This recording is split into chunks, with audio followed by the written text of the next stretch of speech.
Fechar o microfone. Bem, então eu vou partir para a introdução. Exato. Posso? Pode. Bem, meus amados e amadas patrícios e patrícias da nossa cidade de São Paulo. Estamos há mais de 30 anos perseguindo um projeto de recuperação do centro que foi entendido pela prefeita Erundina, pelo prefeito Maluf, pelo prefeito Pita. Na sequência veio a Marta, o Serra, o Castelo, entenderam muito bem e nós tivemos grandes modificações para melhor no ambiente do centro da cidade de São Paulo, em seus diversos aspectos: zeladoria, habitação, apelo popular, questões culturais, diversas coisas que foram feitas e melhoraram muito a qualidade de um centro. É um centro nada mais, nada menos do que uma das maiores metrópoles do planeta Terra. A cidade de São Paulo, ela só não é só 12 milhões de habitantes e 20 na Grande São Paulo. É uma cidade extremamente vibrante, criativa, tecnológica e com um povo incomparável nas outras capitais grandes do planeta Terra. Só para dizer do nosso clima, não tem nenhuma grande capital do mundo com um clima tão ameno como o nosso, sem extremos de frio ou extremos de calor. Bem, temos um programa de recuperação. Nós achamos que o centro é democrático, é funcional, é a cara da cidade de São Paulo, é a cara da cidade de São Paulo. Não é nem o modelito do shopping Higienópolis e nem do extremo leste da cidade de São Paulo. É a cara onde se encontram as raças, religiões, as tribos. É uma cidade estupenda. Lamento que os dois últimos burgomestres não entenderam isso e não estão cuidando do centro como deve ser cuidado. E nós vamos falar hoje com o Marcos Marzulo, que se apresente, por favor. Nós vamos falar sobre turismo na cidade de São Paulo, uma atividade que sustenta países como a França, como a Espanha, Portugal, Itália, e olha que eles maltratam os turistas. Então, Marcos Marzulo, discorra sobre o panorama do turismo na cidade de São Paulo, se puder fazer algumas comparações com o que representa o turismo em países da Europa e outros aí da América Latina, talvez da África, né? Não sei como anda. Sim, na Ásia, nossa senhora, o turismo na Ásia é uma coisa estupenda, sustenta. Marcos Marzulo, você tem meia hora, 40 minutos para discorrer, falar tudo do seu conhecimento, da sua vivência na área do turismo, e só ao final desses 30, 40 minutos, eu acho que nós vamos abrir o microfone para perguntas. Então, Cecília, Fioravante, Ednei, mais uma vez, obrigado. Marcos, se puder, acho que desligar o telefone das pessoas, o vídeo, o áudio, melhor. E Marcos Marzulo, obrigado pela presença, boa fala, boa comunicação. Grande abraço, muito obrigado. Carlinhos, obrigado. Todos ok? Todos ouvem? Me ouvem? Sim, né? Sim. Obrigado. Bom, agradeço aí da oportunidade do Carlos Beltel de ter convidado a gente para poder dar um dedinho de prosa sobre turismo na cidade de São Paulo. Haja vista que também eu fiz parte de uma ação local quase 20 anos atrás, né? e lá que conheci o Carlinhos, e a relação com o centro só veio se consolidando também, porque eu acabei indo para a minha área de formação, sou formado em História, justamente por causa do centro da cidade. Eu sou formado em História, professor de História, mas não dou aula de História, sou pós-graduado em Turismo e sou guia credenciado, Cadastur, com especialidade em Turismo Histórico, tanto para São Paulo cidade, São Paulo estado, e até outras capitais do país também. Sou consultor na área de turismo, fui durante 10 anos consultor de turismo pelo Sebrae São Paulo, no programa de turismo do Sebrae. Aí o Sebrae, por questões internas da época, mais questões políticas, não foi possível a continuidade do programa de turismo. E agora, em finais de 2019, o Sebrae voltou com o programa de turismo para o estado de São Paulo. E o ano passado eu tive o privilégio de fazer parte novamente da equipe de consultores do Sebrae, atuando como consultor de turismo para um programa chamado Investe Turismo, um programa que visa, né, fomentar, consolidar a cidade de São Paulo, o centro da cidade de São Paulo, como um destino turístico. Mas eu não estou aqui para falar desse programa, estou para falar sobre turismo em São Paulo, né? O Carlinhos perguntou se a gente tem alguns comparativos, né, entre São Paulo ou outra cidade europeia ou sul-americana. Há países, como o Carlinhos comentou aí no início, que vivem quase que exclusivamente, ou grande parte do seu produto interno bruto, advém do turismo. Espanha, França, Itália, eles muito movimentam o turismo, e fico eu aqui imaginando quanto eles não devem ter padecido, estão padecendo com essa questão da pandemia. A Espanha, França, por exemplo, eles têm quase 35% do seu produto interno bruto, quase 40%, relacionado ao turismo. Imaginem vocês, né? São 2.000, 3.000 anos, 4.000 anos de história, muitas dessas capitais europeias, e muita história para mostrar, muita história para contar. Algo que nós aqui no país, em São Paulo, a maior cidade da América Latina, como o Carlinhos comentou, uma cidade com quase 12 milhões, 20 na Grande São Paulo, 40 milhões no estado de São Paulo, temos ainda muito que comer de arroz e feijão e despertar, de fato, de direito, para essa questão do turismo como uma ferramenta mesmo, né, de desenvolvimento econômico, desenvolvimento social, né, e é ela, aliás, o turismo, que é o que mais está padecendo devido à paralisação da pandemia, mas será ele o grande vetor de desenvolvimento do retorno da economia, porque a bola da vez, quando as coisas começarem a entrar no novo normal, via a chegada da vacina, que está sendo aplicada, e até o final do ano, oxalá, toda a cidade, São Paulo, e o Brasil como um todo, em grande medida, a população seja vacinada, as pessoas começarão a sair novamente. E elas estão super, hiper ansiosas para sair ao ar livre, encontrar com pessoas, fazer passeios mais próximos de suas residências, de curta duração, claro, respeitando todos os cuidados ainda que se deverá ter.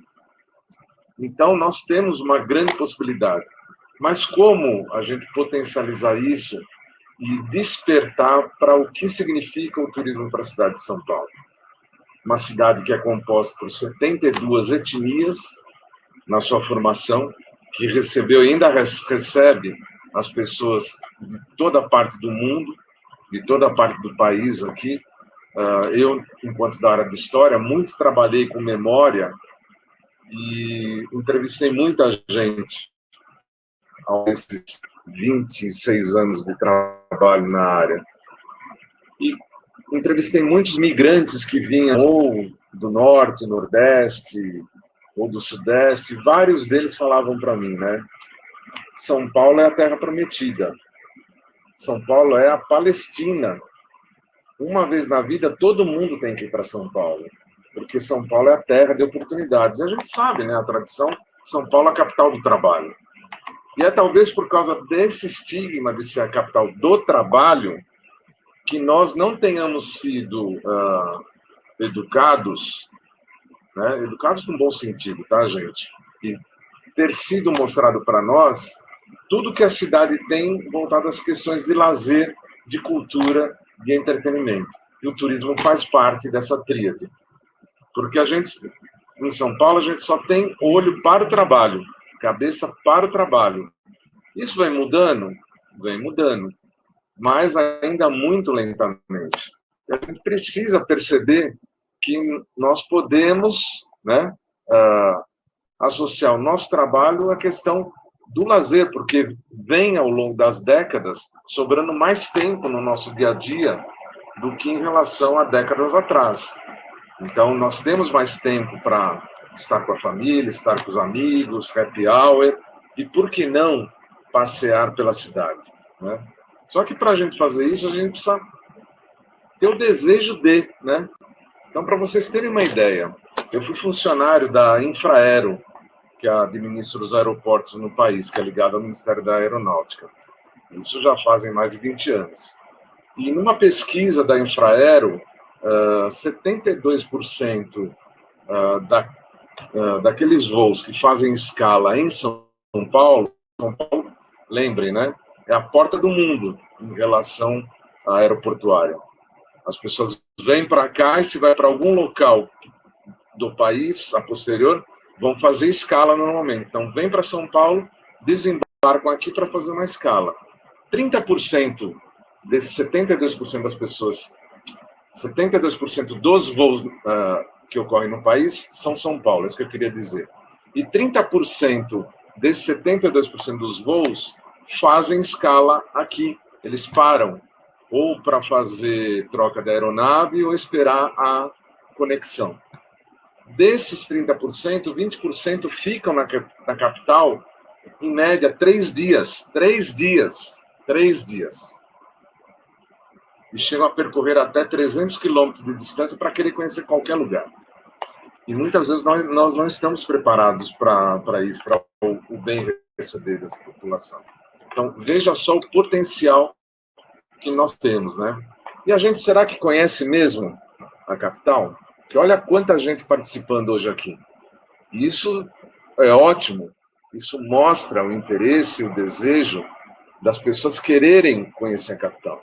E a gente lamenta que 7 gestões nesses últimos 30 anos, né, umas vêm enxergando, entendendo qual o propósito do centro e das propostas para reabilitar o centro da cidade, o centro histórico, o antigo e o novo, né, para ser um lugar de convivência, um lugar democrático, mas um lugar digno para quem trabalha no centro, para quem cruza o centro da cidade, para quem mora no centro, aqueles que ainda residem no centro, né, o centro antigo muito mais vazio do que o centro novo, e a solução das problemáticas sociais que está aí há décadas. E a gente entende e precisa falar com os nossos gestores públicos que é preciso uma atenção definitiva, ou muito próximo disso, humana, né, para esse público. Eu comentei em dezembro, numa reunião que eu tive com o pessoal aí do centro da cidade, aí no centro da cidade. Se a cidade pelo menos estivesse limpa que eu estou dizendo, é limpa, de você varrer com a vassoura a sujeira que tem na cidade, já seria 50% resolvido. Porque é uma sujeira tremenda, né? E isso, queira ou não, assusta as pessoas, afugenta as pessoas, associado à questão das pessoas simples, humildes, pobres, envolvidas com drogadição, doentes que estão morando no centro, isso complica muito, né? Então, o que eu trago aqui é mais uma reflexão porque a cidade é de todos nós, não é só do prefeito, do vice-prefeito ou dos senhores vereadores. A cidade é nossa, da população que vive a cidade. Quem vende a cidade primeiro para o turista são os moradores da cidade. É o camarada da banca de jornal, do posto de gasolina, do táxi. São eles que vendem a cidade. São eles que falam, vai por aqui, não vai por ali. Olha, tem um local aqui bacana para você tomar um café, para você almoçar, para você jantar. Olha, não deixa de ver aquele lugar lá. Então, nós precisamos conhecer a cidade. Eu virei historiador porque meu pai trabalhou no Mercadão, e quando eu era pequeno, eu estou com 62 anos de idade, meu pai virava assim para mim e falava, você quer ir trabalhar comigo amanhã? Qual filho não quer ir trabalhar com o pai, né? Ou estar com o pai? Eu falei, quero. Ele falou, só que tem um problema, hein? Tem que levantar cedo. E o cedo do meu pai era 5 horas da manhã. Naquele tempo que não existia metrô e não existia Radial Leste, a gente pegava o Penha-Lapa, que vinha pela Celso Garcia, que era o famoso ônibus que só subia, ninguém descia, entendeu? E para a gente descer no ônibus na Praça Clóvis, a gente tinha que quase que derrubar metade do pessoal dentro do ônibus. E meu pai trabalhava ali, ia pegar a bicicleta dele na Venceslau Braz, na Casa de Carnes, Miami. Aí, dali ele pegava a bicicleta, a gente ia até o Mercadão, meu pai pegava mais ou menos 90 quilos de carne, colocava no cargueiro da bicicleta e vinha do Mercadão até o começo da General Carneiro, pedalando a bicicleta, e esse cristão aqui sentado no cano da bicicleta, entendeu? Chegava na General Carneiro, meu pai falava, desce. E ele subia a General Carneiro com 90 quilos de carne no cargueiro, acreditem vocês, e eu atrás, andando. Chegava lá em cima, no Largo do Tesouro, eu montava de novo e meu pai ia pedalando, Pátio, Praça Clóvis, com a Riachuelo, São Bento, Líbero, São João, República, Santa Cecília, e eu sentado no canto da bicicleta. Eu sou do tempo da bicicleta que a criança tinha que ter um bumbum bem corajoso, porque não tinha banquinho, que nem agora tem para colocar o filhinho lá sentado. Era no cano mesmo, pessoal. E doía pra chuchu, viu? E eu não tinha coragem de falar para ele, olha, dói, entendeu? Senão ele poderia correr e falar, dói? Então você não vem mais, entendeu? Mas uma coisa meu pai falava sempre, meu pai só tinha o 2º ano primário, presta atenção no nome das ruas, que um dia isso vai ser importante para você. Presta atenção. E conhecer uma cidade é conhecer ela a partir das ruas. É assim que a gente conhece a cidade. Eu sou guia de turismo, trabalho com turismo há 20 anos. E trabalhei para a Câmara de Comércio Brasil-Alemanha uns 8 anos, através do Clube Transatlântico lá em Santa Amaro. E toda vez que a gente saía com um grupo de alemães, eu não falo nenhuma outra língua, tá, gente? Mas os alemães falam português perfeito. Eu saía com eles quando, a cada 2 meses, um ônibus lotado para conhecer qualquer lugar da cidade. Quando a gente descia no destino, no ponto, né, de destino para a gente começar a conhecer, ou fazer um tour, eles viravam para mim assim e falavam assim, tem mapa? Eu falei, como? Mapa? Tem mapa da cidade? Eu falei, não tem. E europeu anda com mapa na mão e vai anotando tudo no mapa. Tudo que o guia vai falando. Então, nós já começamos daí, não mudou, né? Porque eu estou falando de 1998. Estamos em 2021, isso não mudou. O Vivo Centro tinha, né, Carlinhos, aquele mapinha bacana que distribuía para o pessoal, né? Era o único corajoso, via os apoios que ele tinha, que imprimia aquele guia lá. Então, as pessoas não conhecem a cidade. Não conhecem. E nós precisamos conhecer urgentemente a cidade, né? Passeando pela cidade, e mais do que isso, o que eu costumo dizer, andar a cidade, não é andar na cidade. Nós temos que andar a cidade. Por que eu digo isso? Primeiro, porque eu não moro no Brasil, eu não moro no estado de São Paulo, eu moro na cidade de São Paulo. Eu moro na cidade de São Paulo. A cidade está dentro do estado, que está dentro de um país, que está dentro de um continente, que está dentro de um planeta. Eu moro na cidade de São Paulo. E eu tenho que conhecer a minha cidade para eu poder reivindicar aquilo que eu entendo que é importante para ela. Mais do que isso, preservar suas identidades, preservar suas memórias, que por nossa ignorância no sentido de desconhecer a história da cidade, a gente não percebe o que vai acontecendo ao longo do tempo. Então, se a gente não caminhar, não andar a cidade, quando a gente acordar um dia, a Praça da Sé não vai chamar Praça da Sé. Não vai chamar. Né? Como a Rua 13 de Maio, há mais ou menos 12 anos atrás, foi aprovado um projeto de lei para mudar o nome da rua para Rua 24 Horas. Tirar o nome de Rua 13 de Maio para chamar Rua 24 Horas. Eu estava lá presente nesse dia. Um absurdo, entendeu? Então, nós temos que conhecer a cidade. Quando a gente leva os turistas, sejam eles os locais, os nacionais, ou até os estrangeiros para conhecer, a gente precisa fazer uma imersão onde eles possam ter uma experiência de viver essa cidade, naquelas 2 horas, nas 4 horas, naquelas 8 horas. Eles precisam sentir, ouvir a cidade, sentir os cheiros da cidade, os ruídos da cidade, as ladeiras, as descidas, os largos, as praças, entender. No aniversário da cidade, eu mediei um roteiro chamado Da Colônia à Metrópole, para entender a formação da cidade de São Paulo, da época da colônia até ela virar uma metrópole. E a gente começa lá no Largo da Liberdade, o antigo Largo da Forca, né? E aí eu comentei com o grupo, tal, depois dos pormenores, das preliminares aí, falei, vamos entrar aqui na capela, né? Santa Cruz das Almas dos Enforcados. E aí eu falei para eles, mas essa não é a Igreja das Almas, hein? O pessoal, como? Essa não é a Igreja das Almas, é Santa Cruz das Almas dos Enforcados. Porque o Santuário das Almas, ele existe na capital, mas não é esse. É aquele. Travessa da Avenida Tiradentes, na Rua Guaporé, Santuário das Almas. E toda segunda-feira, né, é a tradição, 18 horas, né, a missa por intenção de todas as almas. E, óbvio, a Igreja da Liberdade fica lotada, a Capela dos Aflitos, no Beco dos Aflitos, fica lotado, o Santuário das Almas lá,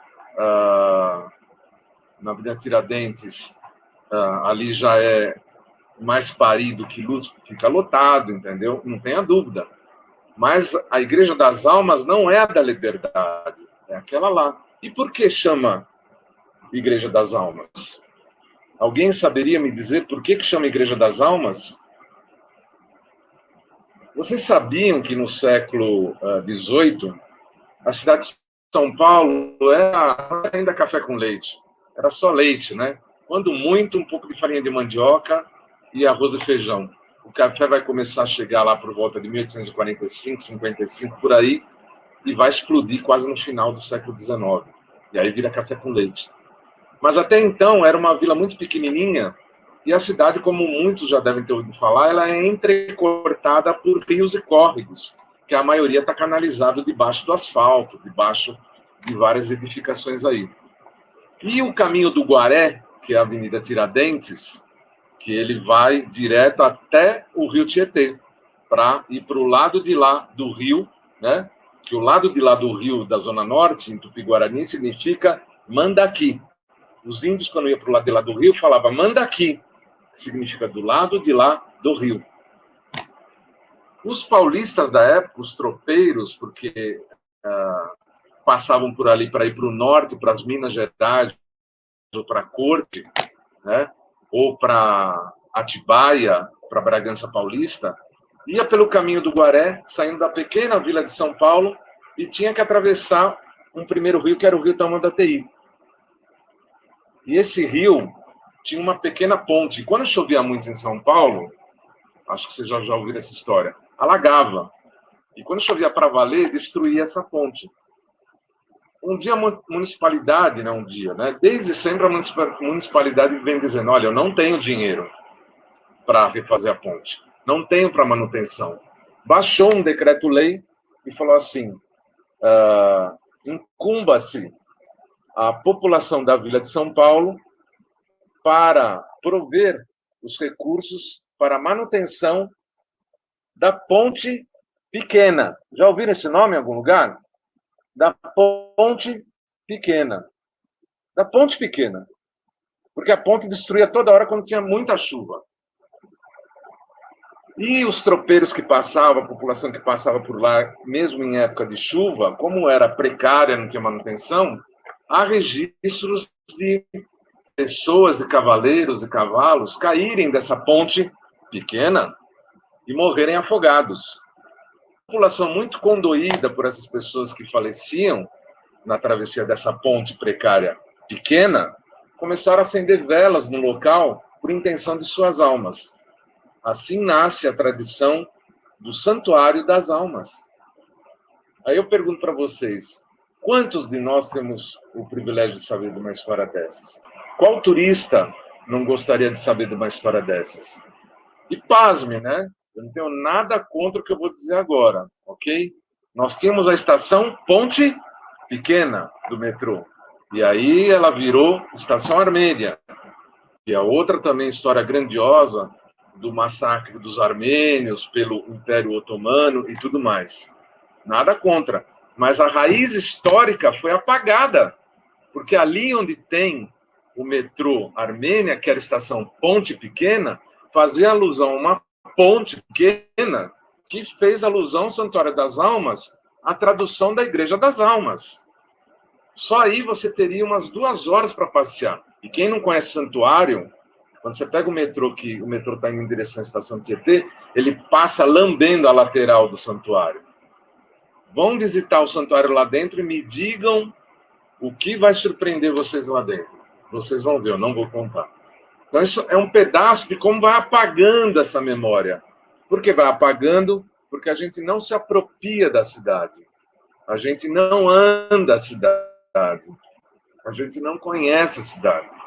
E aí, em dado momento, alguém dormiu e quando acordou, falou, quer saber?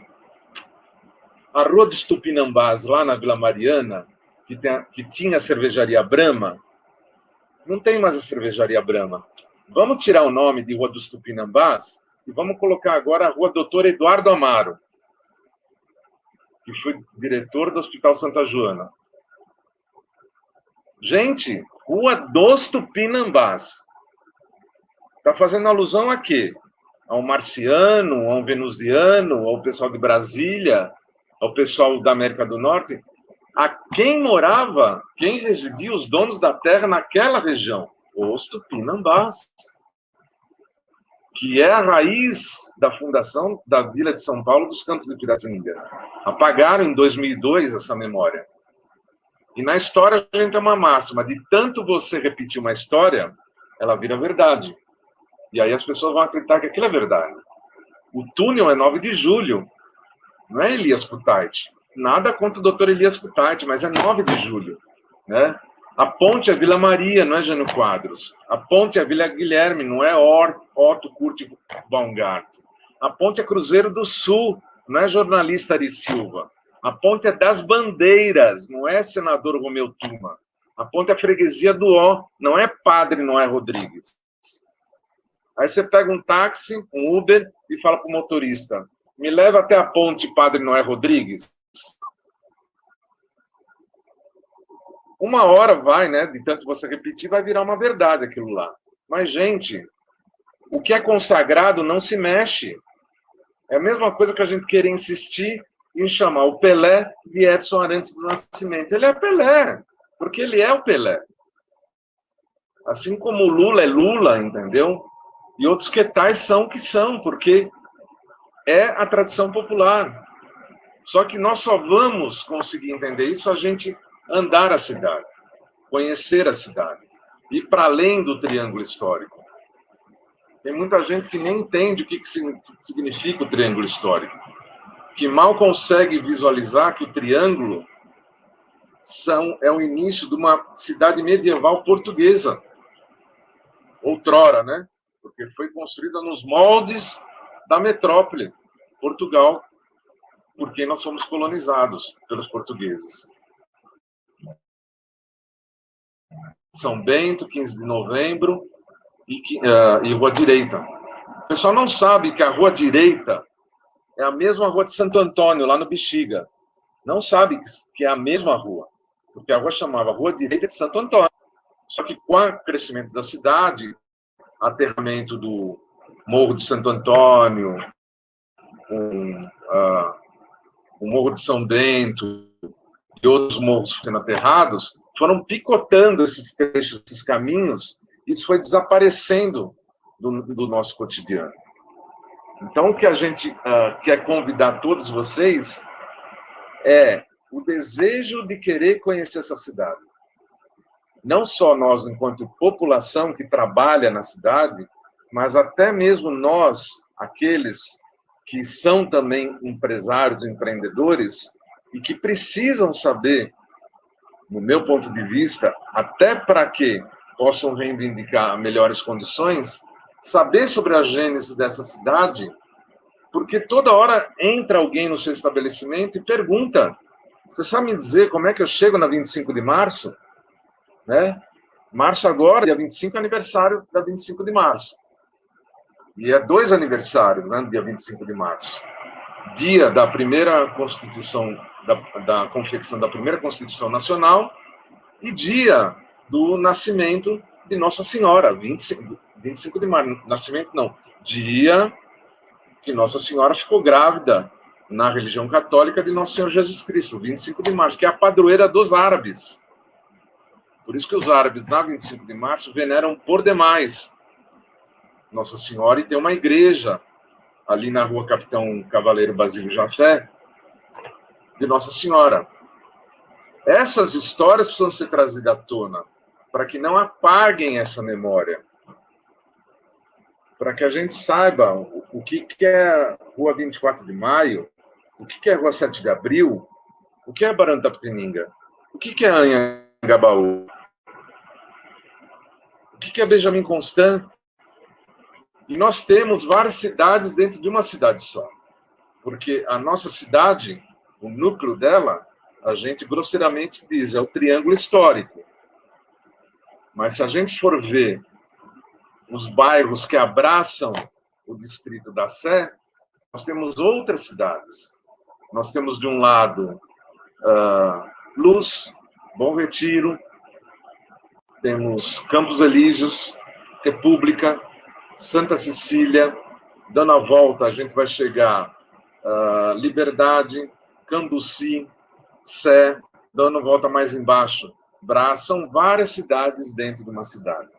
Nós precisamos turistar a cidade, precisamos historiar a cidade e precisamos trabalhar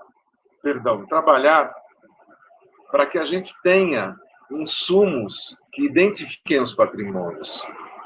Algum material, por mais simples que seja, informativo sobre esses bens patrimoniais. Porque as pessoas querem saber, é que elas não falam como a gente imaginaria que pudessem falar. É preciso voltar também os olhos para o ensino fundamental e médio, para levar programas educativos de patrimônio, de educação patrimonial, para formar público futuro, para que eles comecem a conhecer as suas histórias e memórias a partir da sua família, do seu bairro, da sua comunidade e depois da sua cidade. Para só assim, então, a gente, lá na ponta, dizer: cara pálida, por que você me pichou um monumento, gente? Uma vez lá na Paulista, eu peguei uma aluna do Dante Alighieri pichando uma caixa dos Correios, quando tinha aquela caixa de correio para você jogar carta lá dentro. Hoje, praticamente, não tem mais. Eu falei para ela: por que você está pichando? Ela falou: porque isso daqui não tem nada a ver comigo, entendeu? Eu falei: mas, querida, olha o que tem atrás de você. É o monumento ao Anhanguera, ali no Trianon. E eu picho ele também. Eu falei: mas você não pode fazer isso. Isso é uma identidade da cidade. Ela falou: mas eu não tenho nada a ver com esse personagem. Eu perguntei para ela: por que você entende que não tem? Ela falou: porque nunca ninguém me falou sobre ele. Então, se eu não sei nada sobre ele, eu não me identifico com ele. Se eu não me identifico com ele, para mim, tanto faz como tanto fez ele existir ou deixar de existir. É assim que é a mudança dos nomes, como eu comentei aqui. Então, São Paulo é essa oportunidade. Para conhecer a cidade, quando eu falo cidade, né? Eu estou falando do Centro Antigo e Centro Novo. A gente precisaria de pelo menos uma semana para conhecer, de tanta riqueza que existe ainda relacionada ao patrimônio. A gente lamenta que muito tenha sido apagado, tanto dos livros como das arquiteturas, das edificações, tenham sido botas abaixo, em nome de um progresso, né? Em nome de gestões anteriores, muito anteriores, que queriam que essa cidade fosse moderna, tal qual uma cidade europeia, e que, por conta disso, ela tinha que deixar de ser colonial. Que isso incomodava os gestores da época, que o café possibilitou um movimento financeiro e econômico tão grande, mas tão grande, que dinheiro para aquelas épocas não era problema, era solução. Então era o famoso bota abaixo. Né? A ponto de hoje você vai na Praça João Mendes e fala, eu estou na Praça João Mendes, já para encerrar, para abrir aí para as perguntas. E nós não estamos na Praça João Mendes, porque ali são 4 em 1. Nós temos ali a Praça João Mendes, o Largo 7 de Setembro, o Largo de São Gonçalo, e são 3 em 1, perdão. João Mendes, 7 de Setembro, São Gonçalo. E o Largo 7 de Setembro é o antigo Largo do Pelourinho, que também a maioria não sabe. E, graças ao bom Deus, né, e aos anjos de guarda da história que fazem hora extra todos os dias, não apagaram as marcas da justiça, do direito, naquele quadrilátero.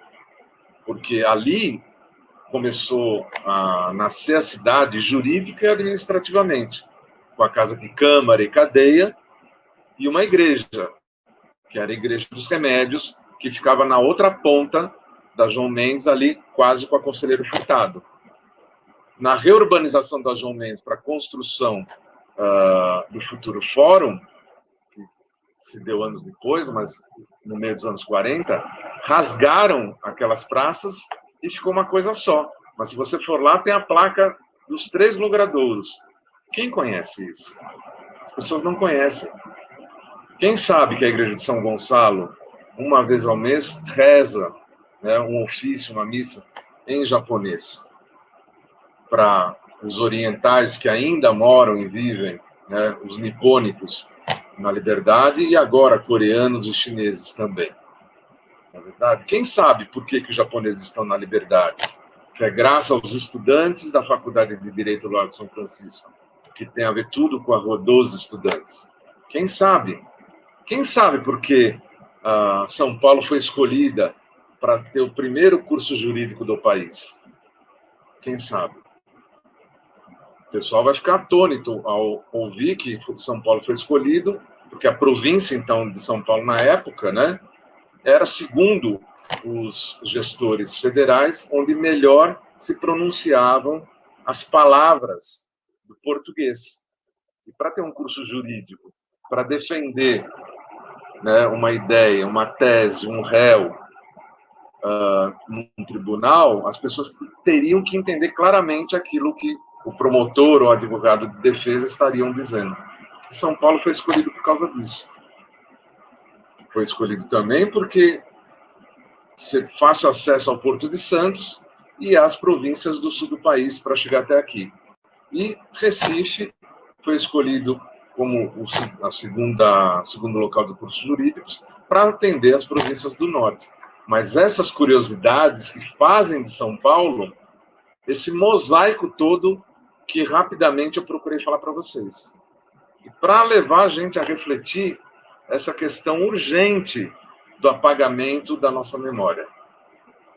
Isso não pode acontecer. Pode ser.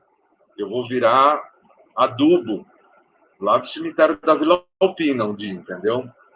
Certamente. E pode ser que no futuro o pessoal vai querer mudar um monte de nome, porque as pessoas do futuro não vão se identificar com nada daquilo que está dizendo do passado. Pode ser? Pode ser. Mas nós temos que diminuir a possibilidade que isso aconteça através da conscientização. E pegar um parente nosso, um amigo, um filho, um neto, um tio, um sobrinho, quando perguntam o que tem para fazer em São Paulo, tem muita coisa de levar lá eles e fazerem eles conhecer a cidade. Eu perdi a conta de quantas pessoas fizeram passeios com a minha mediação. Depois começar. São Paulo, capital, é muito mais do que um local só de trabalho. É um local de lazer, de cultura e de entretenimento. E essa sustentabilidade passa pela zeladoria da sua história, da sua memória, né? E do seu chão, como se fosse, porque é a nossa casa. Gente, obrigado. Desculpe se eu me alonguei. Estou aberto aí para qualquer colocação, pergunta que vocês queiram fazer. Carlinhos, a bola é sua agora, ou da Cecília, como queiram.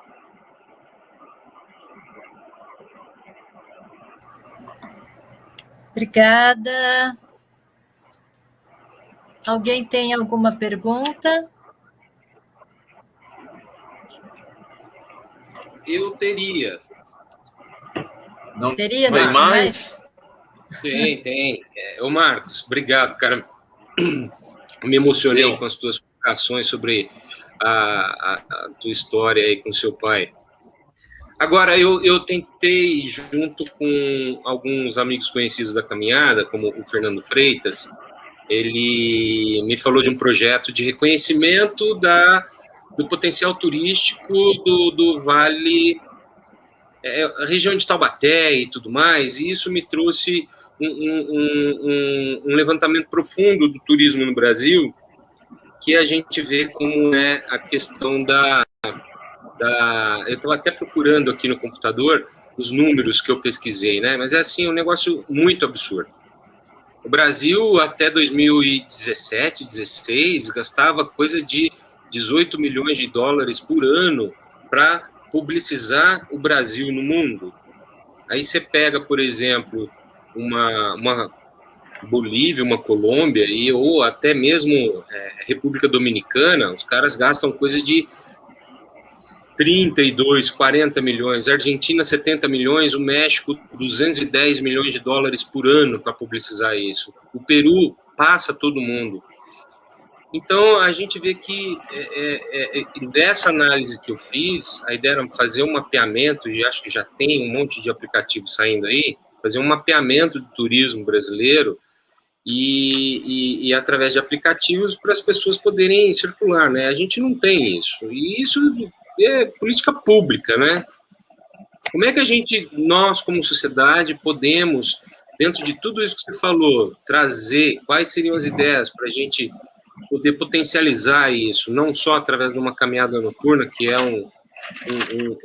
eu tenho orgulho de poder falar que eu de alguma maneira eu faço parte dela, mas como, né, além de política pública e união social, como é que a gente pode melhorar isso tudo aí? Quais seriam tuas ideias nisso?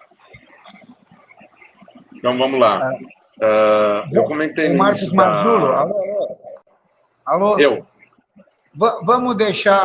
Alguém mais quer fazer um comentário? Vamos deixar mais um comentário para você responder a 2 ou 3. Quem mais quer falar, por favor? Tá bom. Posso falar? Pois não, Marcos. Pode. Então, eu entrei um pouco atrasado e essa nova plataforma aí não consegui me identificar aí. Mas, de qualquer forma, sou teu xará, Marcos. Sou Marcos Romano. Falar para você uma coisa é desafiador, né? Porque eu gosto de história, gosto de São Paulo, embora não tenha nascido aqui. Concordo com tudo que eu ouvi você falar, eu ouvi a partir das 8h15. E precisaria ficar aqui horas e horas, dias e dias, falando incansavelmente, porque é um assunto... Eu teria muito o que falar com você, porque eu conheço, o Carlinhos sabe disso, eu trabalho na Prefeitura de São Paulo há 34 anos. E eu tenho certeza absoluta de que eu sei de muita coisa que muita gente não sabe. Entendeu? Porque dentro, né, da Prefeitura tem coisas que, embora seja serviço público, mas não é público. né? Eu não relato o meu trabalho todos os dias. Eu não escrevo sobre o meu trabalho todos os dias. Então, uma outra oportunidade que eu tiver para falar com você, eu gostaria de trocar umas ideias, porque com certeza absoluta de tudo aquilo que você vai falar, a gente tem uma ligação com engenharia, com arquitetura, com acessibilidade, enfim, é uma história longa. Mas eu queria só colocar duas coisas que estão muito próximas, né, de mim e que tem a ver com o que você estava falando. Eu sou engenheiro, né? Trabalhei na área de infraestrutura urbana. E uma das coisas que eu queria que você fizesse um rápido comentário depois, o rápido que você julgar, é sobre a antiga Estrada da Boiada, que hoje chama-se Diógenes Ribeiro de Lima. Ela tem uma história, né, que certamente você conhece. O Largo da Batata, que está ali, né, coligado, também tem uma história, inclusive, que envolve a minha cidade, né, onde eu nasci, que é Piedade, que era a terra da cebola, a terra da batata. E uma coisa mais recente, embora a rua não seja recente, eu, por conta do meu trabalho, participei da obra de reforma do primeiro trecho da rua Vanhandava, ali entre a Martins Fontes e a Martinhão de Carvalho. Martinho Prado. Então, essas duas coisas, eu gostaria de ouvir você, né, rápido, para não tomar o tempo de todo mundo. No começo da Estrada da Boiada tem o Largo da Batata, e na esquina da Vanhandava, com a Martinho, tem, salvo engano, a primeira sinagoga do Brasil, que hoje foi reformada e é um prédio maravilhoso, né? E ali na história tem um fato que a gente viu na época, e depois foi removido. Não me lembro exatamente quando, mas o prefeito em exercício era o Cláudio Lembo, e a comunidade pediu para instalar um poste para iluminar a sinagoga. Eles botaram um poste no meio da calçada. Sem o menor. Na verdade, atenderam o objetivo, né? Que era iluminar a sinagoga. E aí depois o poste foi removido, estava no meio da passagem, a calçada foi reformada. Então, rapidamente, Estrada da Boiada com o Largo da Batata e Rua Vanhandava com a sinagoga.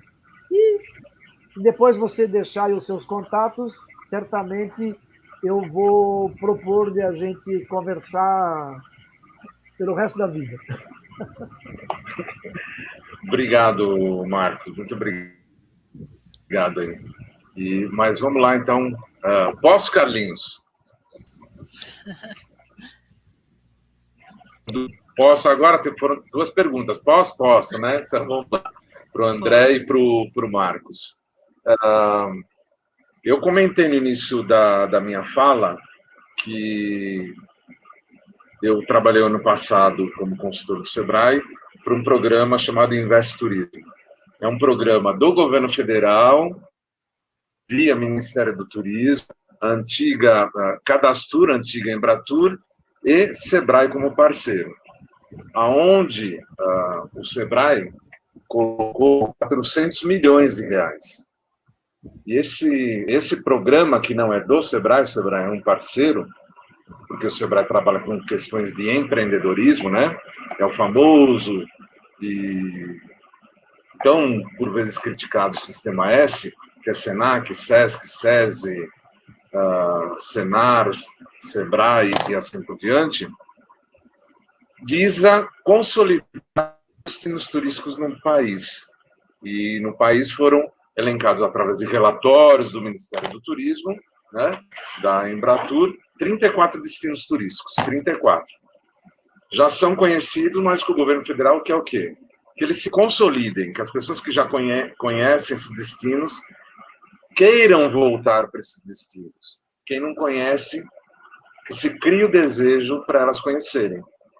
Tanto E isso divulgando tanto internacionalmente como nacionalmente, internamente. Só que para que isso aconteça, como o André colocou, é necessário que você invista em divulgação. Óbvio, não tenha dúvida. Só que só a divulgação não basta. Não basta. Porque se você divulga lá, funciona... Isso aconteceu anos atrás, tá? Eu fui numa igreja no centro da cidade que fechava todos os dias às 5 da tarde. Eu cheguei 4h30 da tarde lá e o segurança começou a fechar a igreja. Eu falei, mas fecha às 5. Não, já estou fechando. Mas fecha às 5. Eu estava com 70 pessoas atrás de mim para conhecer a igreja. Não, mas eu estou fechando agora. Mas fecha às 5, lá fora está a placa. De tal hora até às 17. Mas eu estou fechando agora, o senhor não vai entrar. Mas por quê? Porque não vai entrar, eu escutei isso. E nós não entramos, entendeu? Então não basta você divulgar. Você precisa qualificar esses destinos. Preparar, ou melhor preparar. Porque tem muitos destinos, leia-se, atrativos turísticos, empreendimentos com potenciais turísticos, que estão qualificados, empresários com visão realmente para o turismo fantástica, mas tem a grande massa ainda não tem essa visão. Não tem. Por quê? Por causa da nossa cultura. Qual é a nossa cultura? É o trabalho. Trabalho, trabalho, trabalho, trabalho. E não há espaço para o lazer. Haja vista que nós não temos transporte público aos finais de semana voltado para o lazer. Quando eu digo isso, grande parte da frota é recolhida.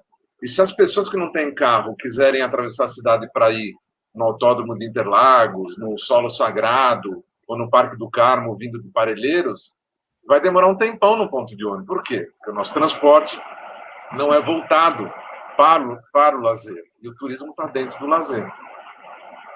Então, esse programa visa a qualificação. Por quê? Eu estou até aqui pegando.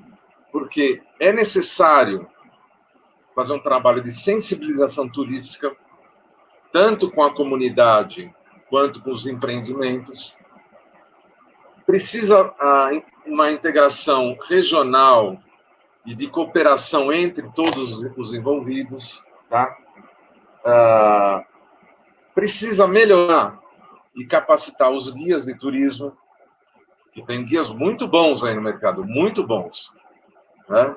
E uma coisa que eu aprendi com os alemães lá atrás no passado, eles falavam assim para mim: se você sabe, você sabe. Se você não sabe, diga que não sabe. Se você estiver mentindo, a gente vai saber que você está mentindo.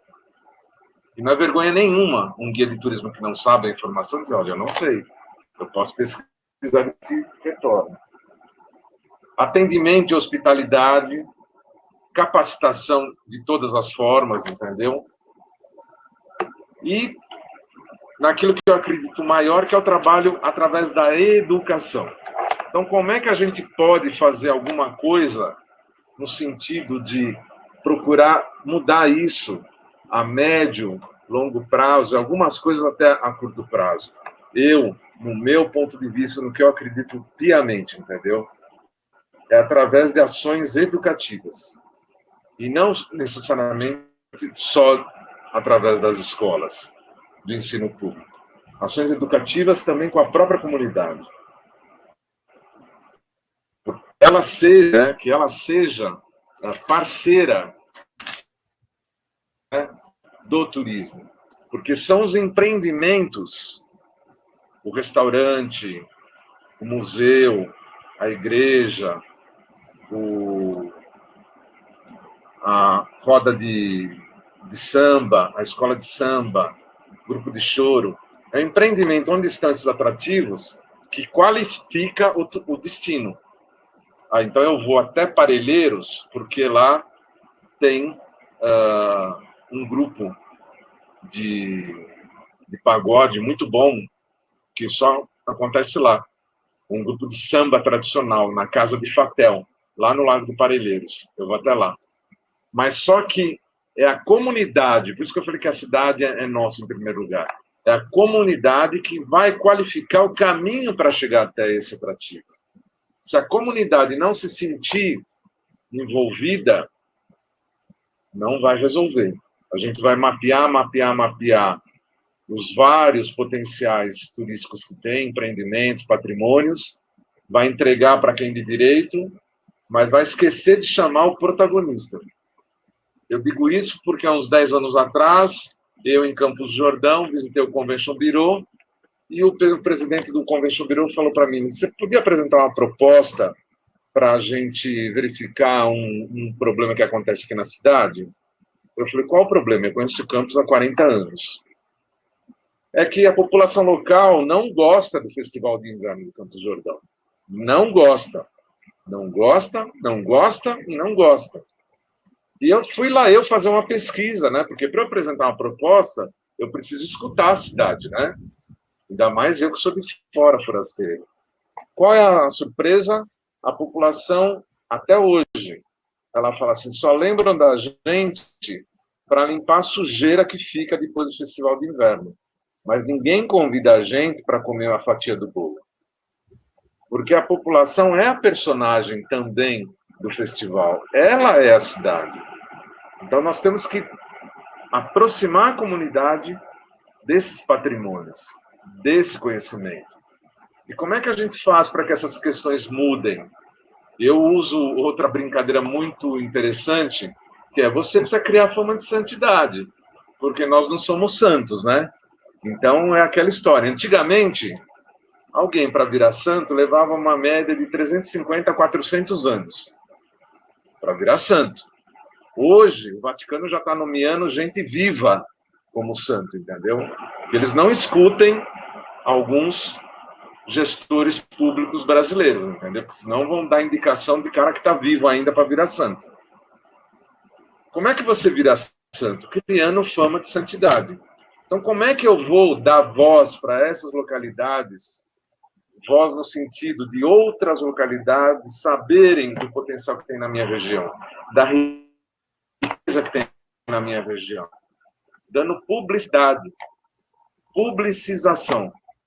Você pegando, e quando em vez, pega um depoimento de 30 segundos do morador para falar sobre uma história, sobre um caos, sobre uma memória, sobre algo que nem o Marco comentou lá do Largo da Batata, Estrada Boiada, e vai jogando isso nas redes sociais, de modo crente, correto, né?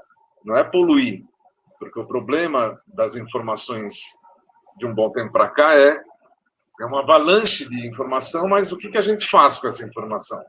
Muita coisa não faz nada, porque é tanta coisa e a gente precisa ter conteúdo, né?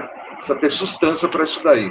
Você precisa dar publicização para ir você criando fama de santidade, você poderia chamar de currículo, para em dado momento pegar todo aquele material e você, comunidade, você, associação de moradores, você, conselho de turismo, você, associação de amigos de bairro, você, grupo de agentes culturais da cidade, de guias de turismo, entregar um pedido por escrito oficial para o gestor da cidade, para o departamento de turismo, gerência, diretoria de turismo, de cultura, pleiteando algo no sentido dessa preservação, desse resgate, dessa publicização também desse bem, para colocar lá uma placa com conteúdo sobre aquela história, sobre aquela memória. Porque senão vai passar gestão atrás de gestão, uma gestão faz, a outra não faz, no sentido, vamos sair lá no MASP, na Paulista, e fazer uma passeata. Não é isso. Porque não basta criticar, a gente precisa apresentar uma alternativa, uma solução. Ok? Esse é o meu ponto de vista. Com relação ao que o Marcos falou, São Paulo tem um outro apagamento da memória fantástico, né? No sentido negativo, que é, por que chama Largo da Batata? Né? E onde era o Largo da Banana? E o Largo do Arroz, onde é que era? O Largo do Café, todo mundo conhece. Por que Parelheiros chama Parelheiros, entendeu? São essas raízes históricas.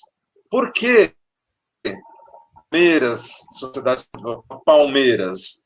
Por causa de Palmeiras, ali no bairro de Santa Cecília, e tinha a estrada que levava para Campinas, que cruzava ali aquela região e era toda ladeada por palmeiras imperiais, entendeu? Isso é história. O casarão ainda da Chácara das Palmeiras está lá, na Rua General Jardim, até hoje, que é da família do senador Queiroz. Está lá até hoje, entendeu?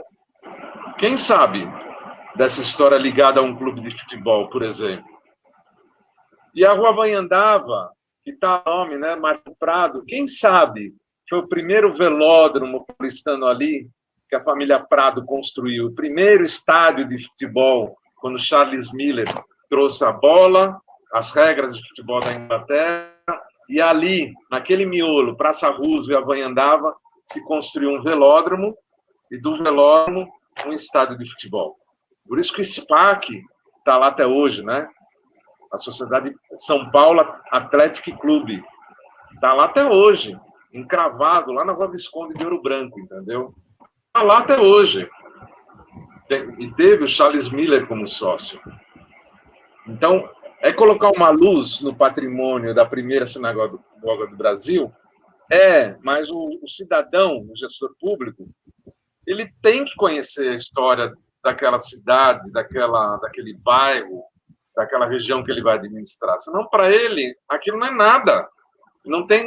Ele não se relaciona com nada daquilo lá. Isso passa até pelo funcionário que vai abrir uma valeta, que vai fazer uma calçada, que vai podar uma árvore. Se eles não sabem da cidade, para eles tanto faz fazer bem feito, ou fazer meia boca, ou fazer mal feito, né? Largo da Batata, porque os japoneses, os comerciantes que vinham de Biúna ou ali próximo de Cotia, eram proibidos de entrar na cidade para comercializar os seus produtos. Então, comercializavam ali no chão as batatas que eles cultivavam lá, daquele lado oeste da cidade. Largo da Batata. Largo da Banana, ali no Memorial da América Latina, onde se comercializavam as bananas e onde nasceu a escola de samba Camisa Verde e Branco.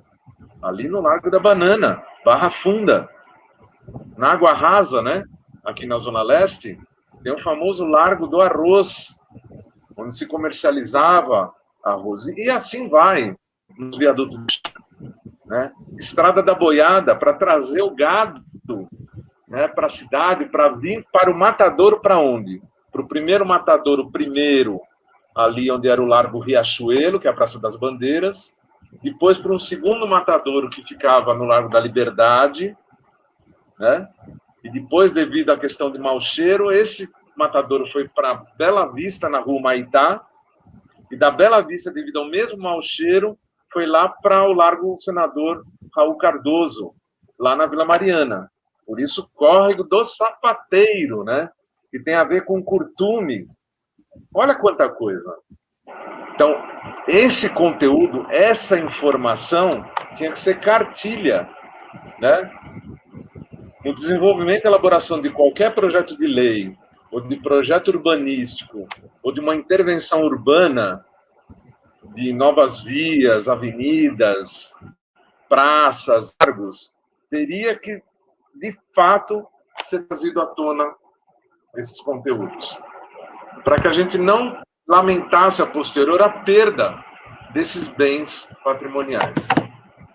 Espero ter respondido a dúvida de vocês. Obrigado, Marcos. Parabéns mais uma vez. Obrigado, Depois você passa o seu contato aí para a gente conversar. Faço sim, sem problema. Obrigado, Marcos. Mais que complemento. Obrigado, mais que complemento. Tem alguém na fila, Cecília Oca, para fazer alguma pergunta? Não, tem algumas colocações aqui no bate-papo. Então, leia, Cecília. A Doris, deixa eu falar aqui, a Doris falou, não é a primeira sinagoga do Brasil, nem é a primeira sinagoga de São Paulo. A primeira sinagoga do Brasil é de Recife e a primeira de São Paulo fica no Bom Retiro. Exatamente. A primeira sinagoga do estado de São Paulo Hoje é um museu judaico e do Holocausto, né? Museu da Imigração Judaica e do Holocausto, ali na rua Lubavitch, no Bom Retiro. E, certamente, a primeira sinagoga do Brasil é em Recife, dos judeus, né? Que foram expulsos da Península Ibérica e vieram mais como degredados do que como parte de colonos, né, para ocupar o nosso território. E é aquela belíssima sinagoga que foi descoberta ao acaso numa reforma daquela edificação anos atrás, e ela foi todinha restaurada através de registros históricos que levaram ao mais possível do que foi aquela sinagoga. Tá certo. E mais, Cecília? Sim, eu quero fazer uma colocação. Faz então, Carlinhos, que não tem, acho. Estimado Marcos Marzullo, você falou uma coisa muito importante. Turismo será a bola da vez da economia, do renascimento da economia e das atividades. Bem, a nossa caminhada, ela parece assim, ela é um passeio, mas ela produziu alguns resultados práticos ao longo desses 15 anos na intervenção das coisas da cidade de São Paulo. E aí eu quero me remeter à pergunta do André Bogdan, que tem muito a ver com a importância econômica do turismo, Marcos Marzullo. Então, eu acho que nós temos que levantar esse assunto,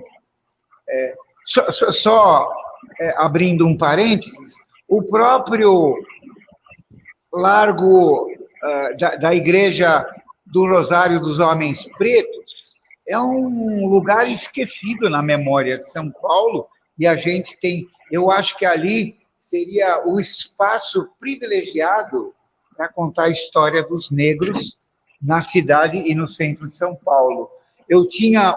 Alguém tinha feito uma pesquisa, até hoje eu não sei quem foi, me entregou o resultado da pesquisa e do trabalho, eu emprestei para alguém, até hoje não me devolveram, sobre o Largo do Paissandu, a Igreja dos Homens Pretos.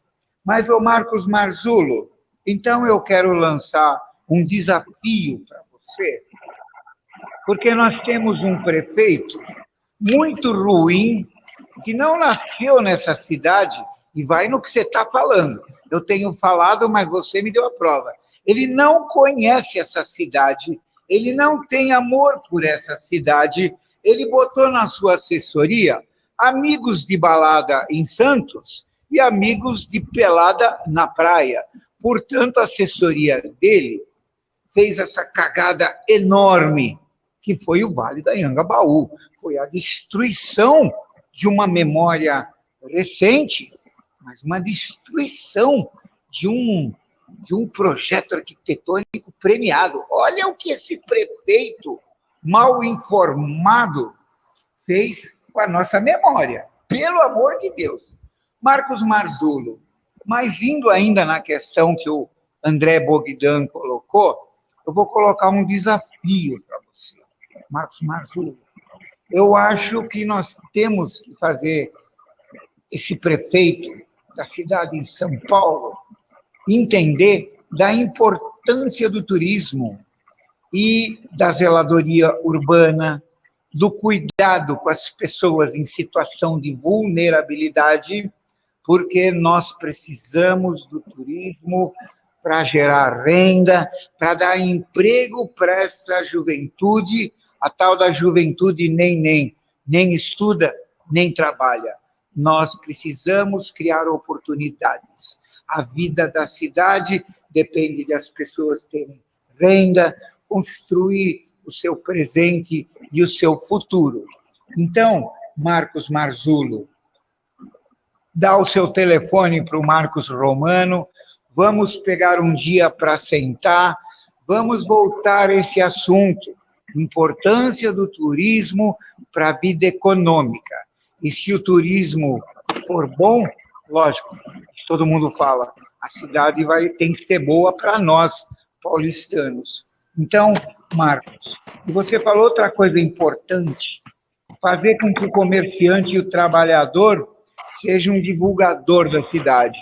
Temos aí pano para muita manga, isso aqui não foi uma conversa em vão, vamos segurar.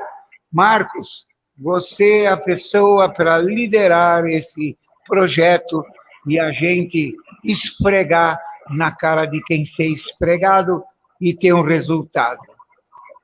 Obrigado por hora. Cecília, eu passo para você passar para quem quiser.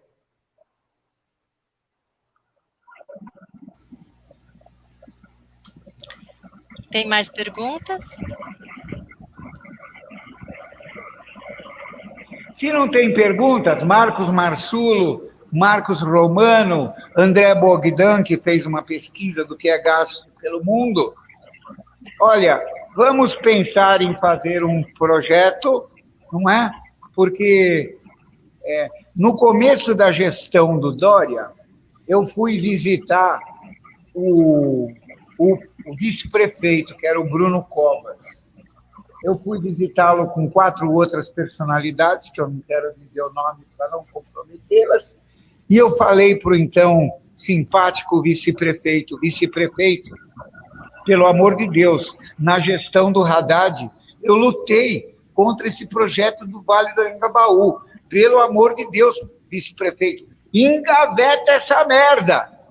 Ele pegou e disse para mim, pode ficar tranquilo, na nossa gestão isso não sai.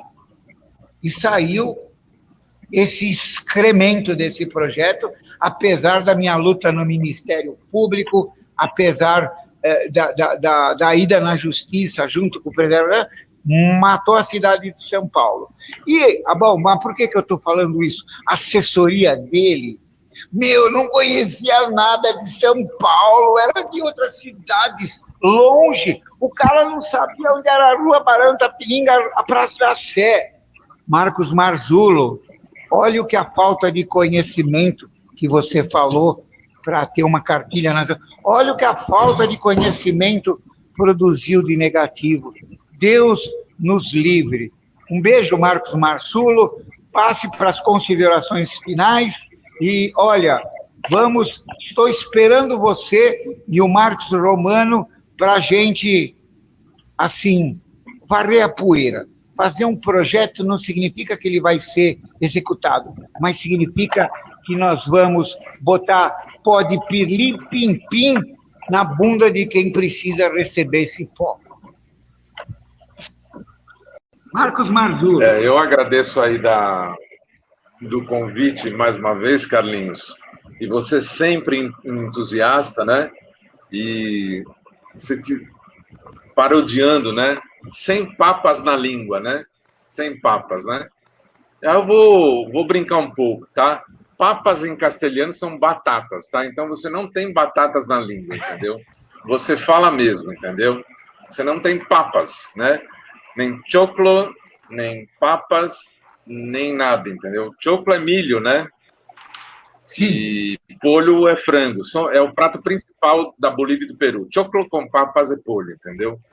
Mas, para vocês saberem, então, eu coloquei aqui no chat o meu telefone, meu nome completo, o meu e-mail, tá? Marcos Marzulo, telefone 11 975465392, e o e-mail é marzulo, né, com esse som L só, @ estação de estação ferroviária, estação história com H, hein, gente? Tá assim de gente que escreve história com I, entendeu? Assim, Pelo amor de Deus. E acadêmico, entendeu? Não, ninguém morde Deus, não. Ele escreve errado mesmo, entendeu? estaçãohistoria.com.br. Então, para vocês saberem, eu estou fazendo parte da equipe de pesquisa de qualificação profissional em turismo, que é do Ministério do Turismo, da Universidade de Brasília e da USP, tá? Então, a hora que você tiver disponibilidade, Carlinhos, e o meu xará Marcos Romano, né, com esse nome aí, dele aí, é importante, hein? Né? Romano ainda por cima, né? marca aí um café, certo? Já vou avisando, não quero café vegetariano, hein? Eu quero café de verdade, hein? Certo? E a gente senta, toma um café, né? Ou na Santa Teresa, ou no Girondino, né? Mas se você quiser patrocinar no Terraço Itália, não vou achar ruim também, não, entendeu? E aí, lógico, empresário, bem-sucedido, na Barão de Tapetininga, dono de uma rede de restaurantes, entendeu? Aí, tirando a brincadeira à parte... Muito rico de amigos, de conhecidos, e sempre feliz. E sempre feliz. Xará, essa é a sua marca. Diga, Marcão. se quando a gente for se encontrar, eu estou esperando a vacina para poder sair de casa, né? Vai completar 11 meses que eu estou na gaiola.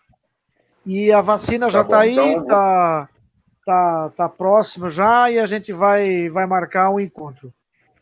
Não, mas tranquilo, convite... eles vão começar... Não, é para gente se encontrar um dia. O ponto de encontro pode ser lá no Carlinhos, embora ele não ofereceu, mas eu ofereço o lugar dele. A gente marca um encontro lá, porque o Carlinhos e toda a turma que está aqui, mas em especial você, eu tenho um projeto para a gente fazer juntos. Muito bom. E o Carlinhos vai ser o patrocinador. Serei. Legal. Eu sempre vi que ele tinha um ar. Eu sempre vi que ele tem um ar de mecenas, né? Exatamente. De apoiador, né? Tipo o senador Freitas Vale, entendeu? Vila Crial, aquele camarada incentivador da cultura, né? Imperador Dom Pedro II, que patrocinou Pedro Américo, Carlos Gomes, né? Eu sabia que tinha alguma coisa aí. Esse sobrenome, né? Beltel, entendeu? Fantástico. Mas a hora que vocês entenderem, porque nós vamos conversar bastante, sim, né? Eu faço parte desse grupo de estudo e a gente vai precisar conversar, porque eu vou estar focado no centro da capital paulista, e aí a gente vai pensar em algo, né? Eu me sinto muito mal com a palavra projeto, que é uma palavra tão desgastada, entendeu? E tão mal utilizada, mas vamos ver algum tipo de ação que a gente consiga... Diz o nome que você quiser aí. O projeto foi o primeiro que veio na mente, mas... Não, eu estou comentando aqui, entendeu? Né? Alguma ação que seja proativa, nem que seja deste tamanho. Com certeza. Nem que seja desse tamanho, mas realizar essa ação e dar publicidade a ela. E a ação que eu estou dizendo de novo, eu vou repetir. Não é sair fazendo... Isso é o Marcos Marsulo, professor, educador, historiador, guia, consultor e cidadão paulistano que padece como tantos outros. Eu sou profissional liberal, tá? Não quero sair brigando, dando murro em ponta de faca com um cidadão A, B ou C. Eu sou da turma de vamos levar o conhecimento, a justificativa embasada e procurar, né, como diz, sensibilizar os que estão à nossa volta, para que isso crie uma massa crítica e aí sim há a modificação. Porque se nós temos um gestor público, isso é cultural no país, que ele se candidata a um cargo público, mas ele não é daquela localidade. E não estou dizendo que é culpa dele, entendeu? Ele não conhece a história daquela localidade. A gente deveria ter visto isso quando ele se candidatou, né? Claro, o culpado somos nós que votamos, né? O Pita não era do Rio de Janeiro? Não foi prefeito nosso? Então, tudo começa a partir da conscientização, tá bom, gente? Só para encerrar minha fala, Carlinhos, completar o que o Xará falou, você disse uma coisa importante que eu acho que a gente pode registrar como ação proativa. E aí continua o que a gente quer fazer. E você deve saber muito bem que o provérbio chinês diz que uma longa caminhada começa com o primeiro passo. Nós estamos numa caminhada que já é longa e certamente será muito mais, e hoje demos o primeiro passo para uma próxima ação proativa. Ok? Hashtag tamo junto. E eu quero fazer parte, Tamo viu? junto. Não esqueçam de mim, viu, Carlinhos?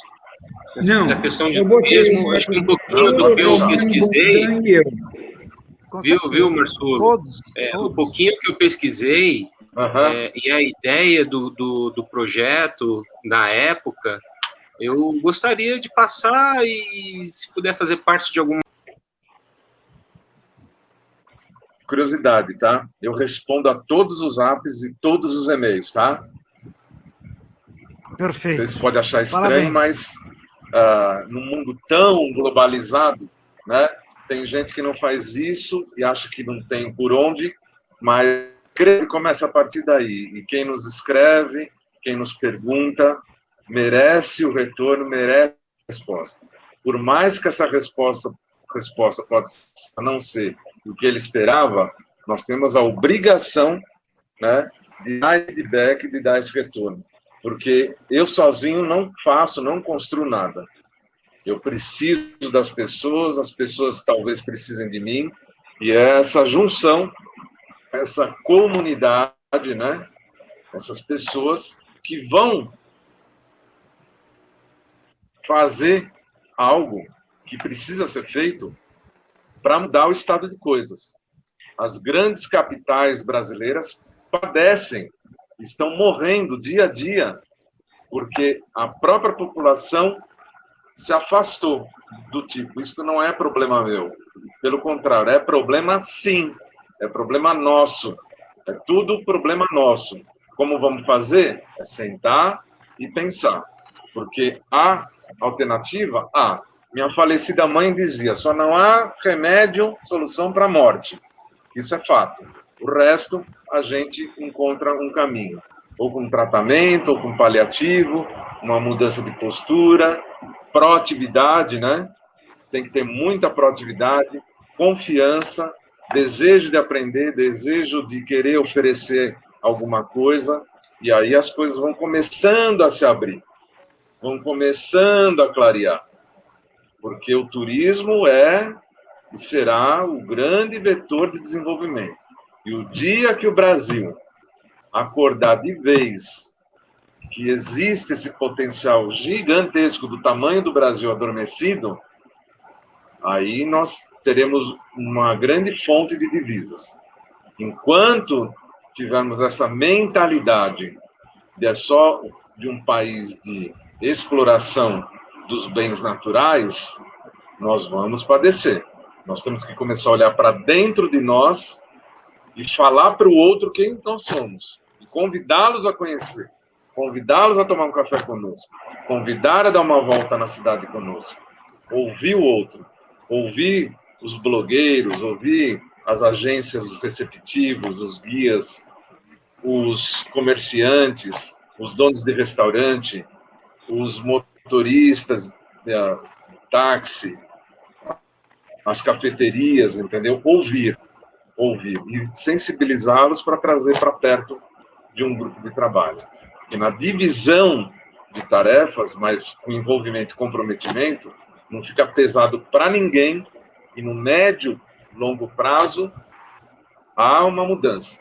É preciso jogar semente, é preciso dar o primeiro passo, porque se a gente quiser e continuar teimando em deixar tudo na mão do poder público, não vai acontecer.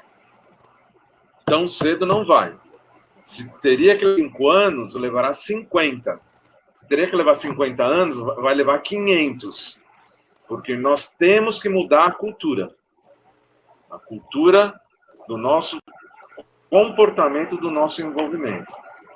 E aí vai acontecer da gente querer a educação de qualidade, da gente querer o serviço de transporte para lazer, do comerciante confiar em abrir o seu comércio de domingo, porque vai ter segurança na rua, de ter uma zeladoria urbana com um Z maiúsculo.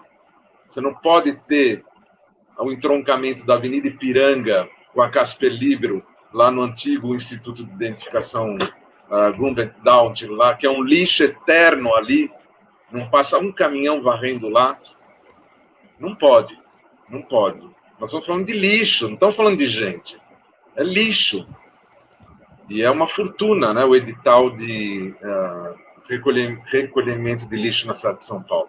Por que o lixo não é recolhido? Por que o lixo não é recolhido lá na Avenida Rio Branco, na zona da Cracolândia? É feita a zeladoria ali na Cracolândia, é feita, tirar do lixo. Mas na Rio Branco, na Praça Princesa Isabel, por que não tem 24 horas recolhendo lixo? Por que não tem? Porque, como diz, né, há muito mais mistérios entre o céu e a terra do que o recolhimento de lixo da cidade, entendeu? Só isso explica, tá bom, gente? Senão as teorias conspiratórias, né?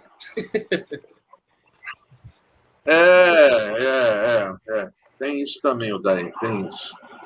Mas fico à vontade para o que vocês precisarem, tá?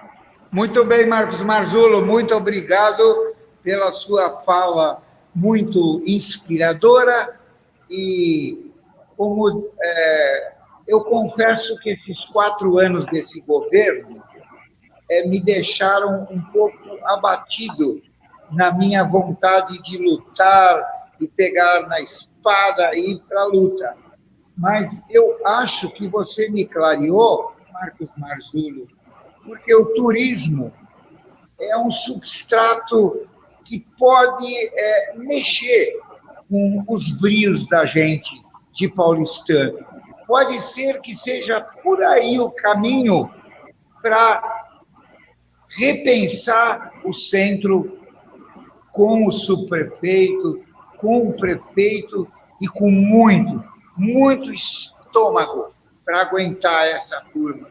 Mas você falou, vamos com calma, não dá para descer porrada. A vontade é dar porrada. Vamos devagar.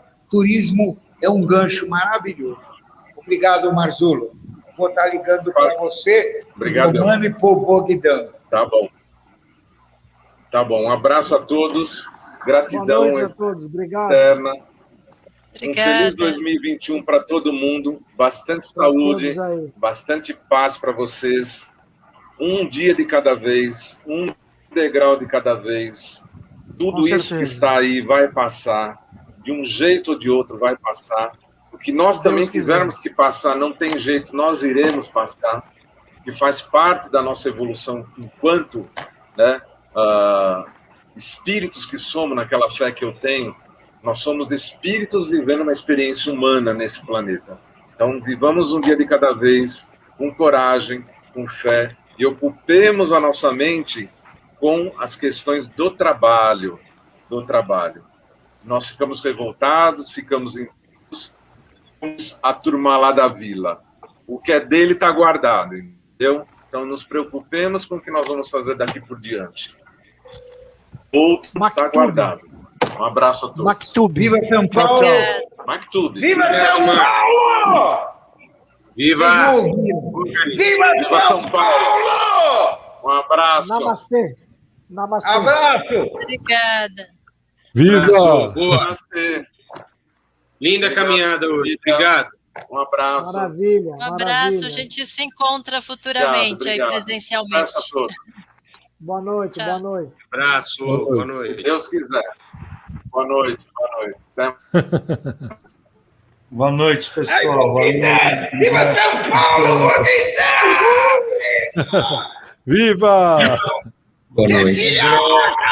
São Paulo!